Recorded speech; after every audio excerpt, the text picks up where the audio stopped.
Cohen is finally convicted, his lawyer will argue against the stiff sentence by saying, "But Your Honor, he's done good things too. He paid off a porn star."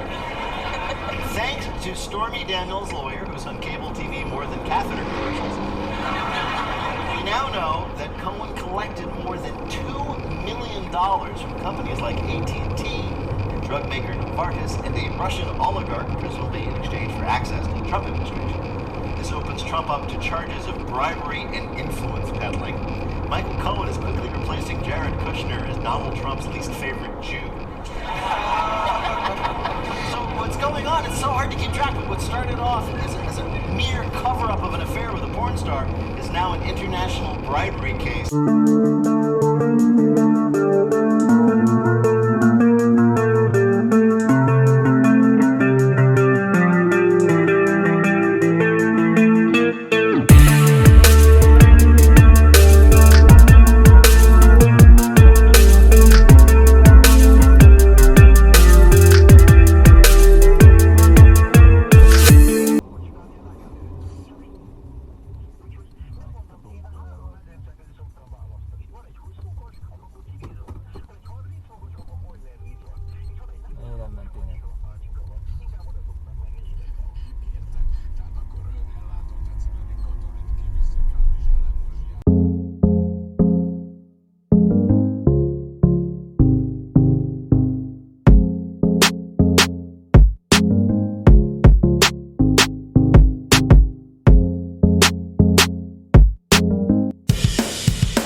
Somebody, another component in Bradley has.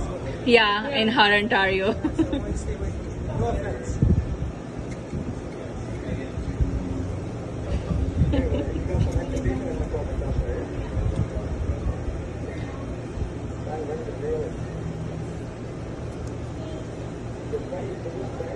Thank you, sorry, thank you. Fuck off, wait.